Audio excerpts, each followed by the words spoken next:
No passado fiz 2 vídeos em que comparei o português de Portugal com o português do Brasil com a ajuda das minhas amigas Liz e Carol. Num dos vídeos comparámos palavras diferentes com o mesmo significado e noutro palavras iguais com significados diferentes. Algumas das lições aprendidas nesses vídeos foram não chamar ninguém de rapariga no Brasil, nem vir para Portugal dizer que andaram a fazer bicos para ganhar dinheiro. Hoje volto a comparar estas duas vertentes da língua portuguesa, mas desta vez vou comparar as diferenças fonéticas e para isto tenho uma convidada muito especial, a Márcia Macedo, que também tem um canal de YouTube em que ensina português brasileiro.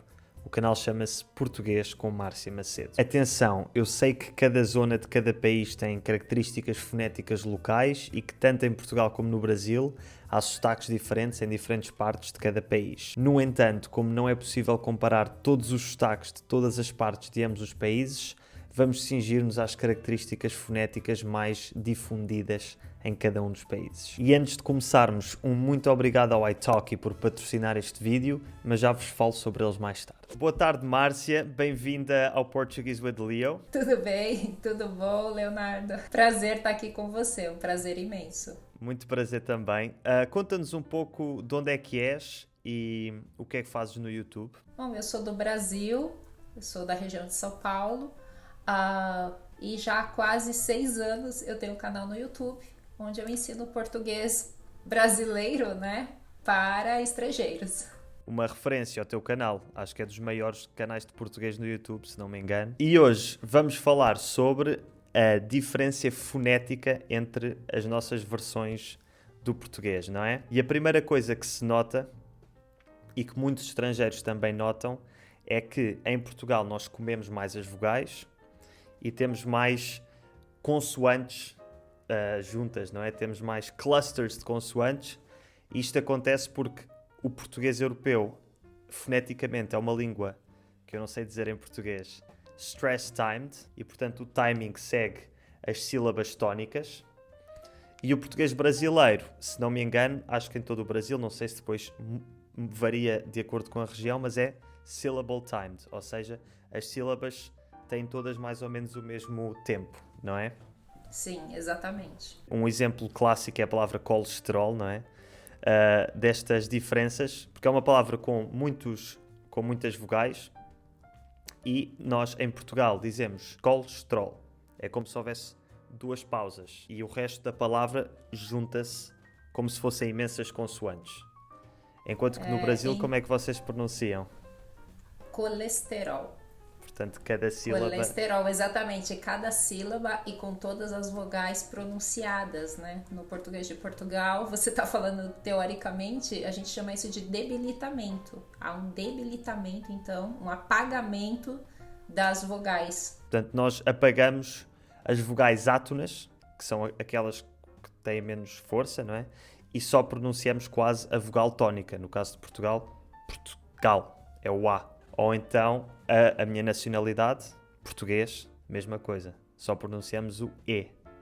Enquanto que no Brasil... Português.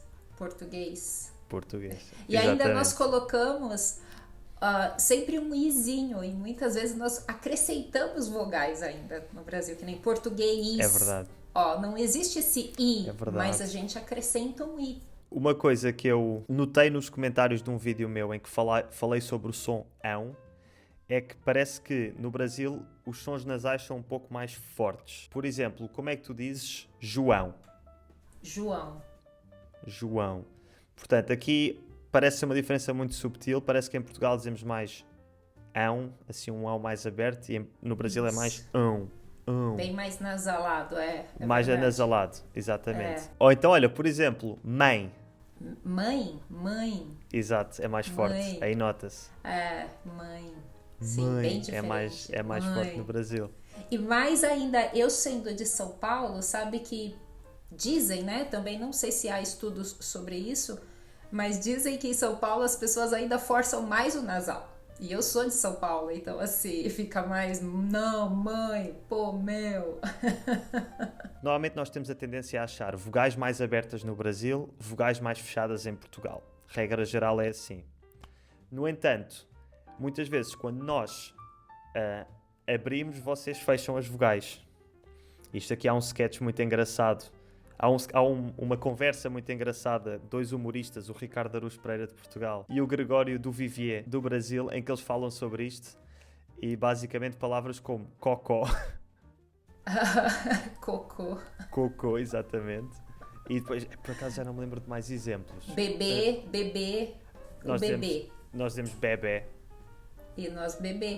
exatamente. Ou seja, Nós fechamos. nós fechamos quase sempre, mas quando nós abrimos, vocês fecham as vogais. É. É mesmo ali, para estar em desacordo. Senti Leo, ti volevo chiedere... Mateu, agora não me dá jeito, pá, estou a filmar um vídeo. Ah no, scusa, pensavo stessi solo parlando con un'amica. Sim, é a Márcia do canal Português com Márcia Macedo. Oi, Matheus. Ciao Marcia. Estamos a filmar um vídeo sobre as diferenças fonéticas entre o português de Portugal e o português do Brasil. Allora, voi siete entrambi insegnanti di portoghese, quindi forse potrete aiutarmi. Io capisco bene il portoghese, però ho bisogno di qualcuno con cui parlarlo e tu sei sempre impegnato. É verdade, confesso que não tenho muita disponibilidade para te ajudar, mas sabes o que é que podes fazer? Se estás à procura de alguém para te ajudar com o teu português, podes sempre ir ao italki, que é o patrocinador deste vídeo. O italki é uma plataforma que junta tutores de línguas a pessoas que querem aprender línguas e neste momento tem milhares de professores a ensinar mais de 150 línguas e diferentes versões da mesma língua. Por isso vais conseguir encontrar tutores de português de todos os países que falam português. Ok, sembra una buona piattaforma, ma come faccio a sapere che il tutor è bravo? As aulas são privadas, o que significa que o teu tutor te vai dar toda a sua atenção e certificar-se de que a aula se adequa às tuas necessidades. No italki consegues ver o número de aulas que os professores já deram e o feedback que receberam dos alunos. Portanto, se vires um tutor que já deu muitas aulas e tem 4 ou 5 estrelas, é porque certamente é bom. Podes até fazer uma aula de teste de meia hora a um preço reduzido para perceber se gostas ou não do tutor. Ma quindi Italki è solo a pagamento, non è gratis? Juntar-te ao italki é grátis e dá-te logo acesso à comunidade italki, em que podes praticar a tua língua com outros membros, bem como imensos conteúdos grátis como exercícios de língua, artigos e podcasts. Mas claro que para teres aulas com tutores tens de pagar, porque no final de contas estás a pagar pelo tempo e esforço daquela pessoa. Mas olha, consegues encontrar aulas a tipo 5€ por hora, o que é uma pechincha. Perfetto Leo, mi hai convinto. Non vedo l'ora di iniziare con Italki. A melhor forma de começares é aproveitares o Language Challenge que eles lançaram ainda a semana passada e dura até dia 31 de março. Basicamente, o Language Challenge é um desafio em que estabeleces os teus objetivos de língua e ganhas recompensas se os conseguires cumprir. Todos os membros da comunidade italki participam e o que acaba por acontecer é que todos se motivam uns aos outros e evoluem mais depressa. Allora mi unisco anch'io a questa Language Challenge, così magari dopo il 31 marzo parleremo portoghese invece che italiano. Ma come faccio a partecipare? Basta seguires o meu link na descrição que te leva diretamente à página do Language Challenge. Bom, voltando a comparar então as nossas versões do português, agora queria-me focar em sons específicos que em Portugal e no Brasil pronunciamos de forma diferente. E queria começar com as palavras que acabam em "é", porque para um estrangeiro pode parecer estranho, mas nem nós, nem os brasileiros pronunciamos com "é". Nós dizemos e no Brasil como é que é? Normalmente fica I. Um exemplo pode ser a palavra nobre. E para nós vai ficar nobre. Exato. Ou interesse. É, para nós, interesse. E também notar que nós quase não pronunciamos aquele é quase um suspiro, interesse. E vocês pronunciam mais o i. Sim, exatamente. Uhum. Sabe que tem uma variaçãozinha, né? Depende também da região. Ali eu morei por 12 anos em Curitiba, que fica ao sul do Brasil. E lá muitos dos falantes, não todos também, não vamos generalizar, porque também já tem muita gente de fora, e eles têm uma tendência em fazer o E final como E. Então, interesse, nobre, leite. Eles vão falar assim. Ou seja, são os mais parecidos à forma como se escreve, na verdade. Falando ainda do som I, uma das características, talvez mais característica do português brasileiro, é como se pronuncia o D e o T antes do som I, que é aquele som que eu gosto de dizer que é um som muito festivo, que é o G e o Chi, não é? Que em português não existe. E em português nós pronunciamos o D, D, e o T, T. Portanto, uma coisa mais comum às outras línguas que existem. Mas no Brasil...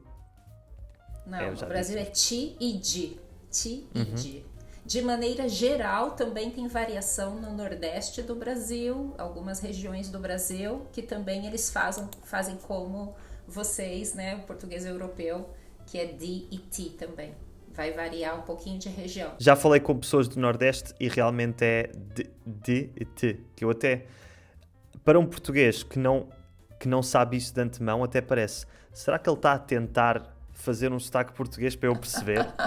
Tipo, não é preciso, eu percebo o G e T, mas não, é mesmo o sotaque do nordestino, é D e T. Em muitas situações, o G e o T brasileiro é antes do som I, só que não é antes da letra I, é antes da letra E, porque precisamente a letra E muitas vezes lê-se I. O que faz com que apareça antes do I e antes do E quando este se lê I no Brasil. Então, Tiago. Diferente. Tem os dois, exatamente. E grande. Exatamente. Depois, as palavras que acabam em L. Nem em Portugal, nem no Brasil pronunciamos o L mais comum no mundo todo, que é o L. Porque em Portugal pronunciamos aquele que é conhecido como o Dark L, não é? O L, que é o L russo, ou assim um L mais eslavo, ou o L do inglês americano, comparando com o inglês britânico, L. E, portanto, dizemos Portugal e Brasil. Mas no Brasil... Portugal, legal. Exatamente. Portanto, é o som, é um W, não é? É um U, é um W, é ali uma mistura. Exatamente. Agora começamos a entrar em letras mais complicadas, que é o R e o S, porque são letras que se conseguem ler de muitas formas diferentes, tanto num país como noutro. Começando por Portugal, a letra R tem mais comumente o som R, mas também pode ter o som R, normalmente no interior ou pessoas mais idosas, e tem este som quando é a primeira letra de uma palavra ou quando há um R duplo no meio da palavra, ou quando vem depois de um som nasal. Vou dar exemplos. A palavra rei é a primeira letra, rei ou rei, guerreiro ou guerreiro. Portanto, pode ter estes sons, o mais comum é o R, e quando vem depois de um som nasal, o som E, desenrascar, ou então desenrascar. Em todas as outras situações tem o som R, que é um R, ou seja, no final das palavras, desenrascar, ou então quando é um só R no meio das palavras, tipo Pereira. Tem dois até. R. Portanto, ou é R ou R, ou é R. Mas no Brasil... No Brasil a gente já faz diferente. Como é que é o vosso R no início das palavras e quando há R duplo? Então, não, aí vai ser R. É mais né, ali. Aqui. Exatamente. Então, rua, rio, e duplo no meio da palavra fica carroça, carro. Ou seja, é mais suave. É quase o H em inglês. Exatamente. É ali meio caminho entre o H em inglês e o R português, que é mais...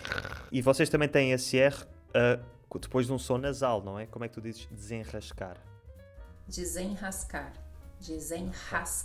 Ra. Exato. Continua ra. Desenrascar. Mas depois, como é que vocês pronunciam então o R sozinho no meio da palavra ou o R final? Aí, então, se ele tá sozinho, como em caro, Pereira, e final de palavra fica amor, por exemplo, fazer. E isso varia também, é regional, né? Porque esse R final, ele pode ser, por exemplo, Rio de Janeiro, Nordeste, algumas outras regiões, já falam mais R também. Então fica amor, fazer. Então já tem esta outra influência, né? E também se ele é no meio de palavra, no sentido assim, antes de uma consoante. Então, porta, que nem meu nome, Márcia. Então, pode variar. Eu falo Márcia, outras pessoas vão dizer Márcia, né? Porta ou porta. Eu falo mais porta. E aí, em São Paulo ainda varia mais ainda. Interior, você porta, né? Ainda esse R Exatamente. Tem uma variação. Há mais variação no Brasil. E se não me engano, muita. Um que tu não disseste é quando ele fica só quando, em vez de se pronunciar o R final, fica a vogal, tipo amor. Isso, também, porque acontece esse debilitamento que a gente chama, né? Um apagamento desse R final é bem comum, justamente. Então fica, amor, faz isso, vamos fazer tal coisa. E Exatamente. aí apaga o R final. Com o S também, tu acabaste de fazer vamos. E o S também, sim, sim. O S também é outra tendência natural de muitas línguas, né? De ter esse debilitamento, de ter O esse espanhol, apagamento. por exemplo, acontece muito. No francês, né? Todos os S finais já não são pronunciados também. Exato. O S é das letras mais chatas quando se está a aprender português, porque pronuncia-se de 4 formas diferentes. Pronuncia-se se, não é? Portanto, o som S sem vibração das cordas vocais. S. Quando é a primeira letra, por exemplo, sentir, o verbo sentir. Quando há um S duplo no meio da palavra, o S duplo é colocado entre duas vogais para dar o som S. Por exemplo, passar, o verbo passar. Ou então, quando vem depois de uma consoante e antes de uma vogal. Tipo, insistir. Aqui temos 2 S, mas in-si. Portanto, N-S-I, consoante S vogal, fica in-si. Depois, pronuncia-se com o som Z, que é esse S, mas com vibração das cordas vocais, não é? Z, o som da letra Z em português, quando vem entre duas vogais. Casa, a palavra casa. No Brasil também, não é? Também, isso Sim, não é muda. igual. É Pronto. igual. Ou seja, até agora estamos iguais, Sim, não sim. é? Estamos Portanto, iguais. o primeiro S, como é que tu dizes sentir? Sentir, E como é que tu dizes passar passar, e insistir? insistir. Portanto, até agora estamos iguais. Agora é que fica diferente. Agora é que a coisa se complica porque em português de Portugal nós temos um som muito, muito presente. Até um dos motivos pelos quais muitas pessoas acham que parecemos russos a falar, o som sh. Que é um som que no Brasil existe no Rio e talvez ali perto, não sei, mas é muito só naquela área e na maior parte do Brasil não se usa, o tal S chiado, não é? E então quando é que nós usamos isso? Quando é o S final, por exemplo, em qualquer palavra plural, coisas, casas, Márcias, Leonardos, qualquer plural. Ou então quando vem depois de uma vogal e antes de uma consoante. Isto acontece muito com palavras que começam com E, S, consoante. Tipo Espanha, estender, não é? Estender a roupa. Mesmo no meio da palavra também, a palavra insistir que vimos há bocado. IST, insistir, istir. Fica sh. Mas nestas situações em que a consoante que vem a seguir é sonora, ou seja, é uma consoante que tem vibração das cordas vocais, o som sh transforma-se em j. Ou seja, dizemos insistir, porque o T não é sonoro, ou Espanha fica sh, porque o P não é sonoro. Mas se fosse uma consoante sonora tipo M, que tem vibração, esmola. Fica j, como ao som do J. Esmola. No Brasil é mais simples. Como é que é no Brasil? Na maior parte do Brasil. Então, na maior parte vai ficar o S mais comum, né, digamos assim, né? Então, esmola, mesmo, insistir. Quais outros exemplos que você deu? Situações. O que é que eu disse mais? Todos os vogais. Todos os plurais também. Os plurais, então, Márcias, né, Leonardos, casas. Então, de maneira geral, fica esse S normal e realmente Rio e um pouco, então, Minas. Aí tem variaçõezinhas em outras regiões realmente que se aproximam mais do português de Portugal, né, este S. Mas vocês também têm o fenómeno, porque é normal dos sons sonoros e surdos, que o S antes de consoantes sonoras fica sonoro, fica Z, não é? Esmola, tu não dizes esmola, dizes esmola. Esmola, esmola. Mesmo. Exato. Portanto, fica com a vibração, fica o som Z, basicamente. Exatamente. E deixa eu te fazer uma observação, se você não quiser, enfim, você pode cortar do vídeo. Você falou do S inicial, mas olha só a pronúncia que você fez de situações. Eu falo situações e você disse situações. Isso aí já tive comentários assim em vídeos. Isso é quando se calhar eu passei de uma palavra que acaba em S para a palavra situações. Sabes porque é que isto acontece? Porque realmente em Portugal, não em todo o Portugal, mas pelo menos em Lisboa e na maior parte do país, o som SC, tipo o som nascer, originalmente era nascer, não é? No Brasil fica nascer, fica sempre S. Ou seja, no Brasil, entre o X e o C, vocês escolheram um C. Nós, em Portugal, na maior parte do país, escolhemos o X, então fica nascer. Nascer. Ou piscina. A Piscina. É, piscina. Uhum. Então, o que é que acontece? Quando tens uma palavra que acaba em S, que acaba em X, e tens outra que começa em S, que começa em C, o X ganha. Então, se eu disser situações, a palavra é situação. Situação, situações. Mas se eu estiver a falar e disser as situações, não digo não, digo as situações. Para acabar assim com as diferenças específicas de sons, quando estrangeiros que aprenderam português, e normalmente português do Brasil, porque é mais presente e mais influente, dizem nomes de palavras estrangeiras, tipo Facebook e não sei o quê, a falar português, acrescentam o i no final, que para nós portugueses é muito engraçado porque vê-se que aprenderam a palavra estrangeira no português do Brasil, porque vocês acrescentam o i final quando dizem palavras que acabam na consoantes surdas, não é? Palavras que acabam em que e te e não sei o quê. Então o exemplo é a palavra Facebook, que nós dizemos Facebook, mas no Brasil dizem Facebook. Exatamente, Facebook. Internet, exatamente, nós dizemos internet. iPad.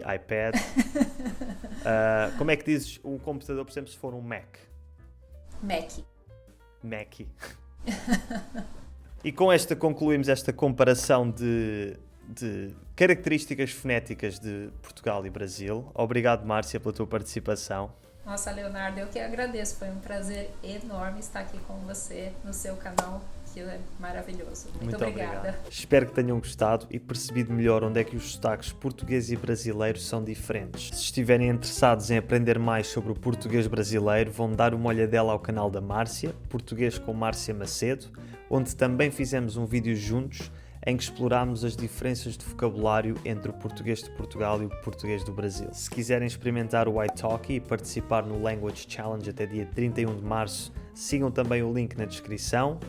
E como sempre, um grande muito obrigado aos meus patrons que me apoiam todos os meses. No Patreon dou acesso a conteúdos exclusivos, como live streams mensais, um podcast exclusivo mensal e as entrevistas completas e sem cortes com os meus convidados, como esta de hoje com a Márcia. Se estiverem interessados em apoiar o Portuguese with Leo e em ter acesso a tudo isto, sigam o link na descrição para se inscreverem no Patreon e até à próxima.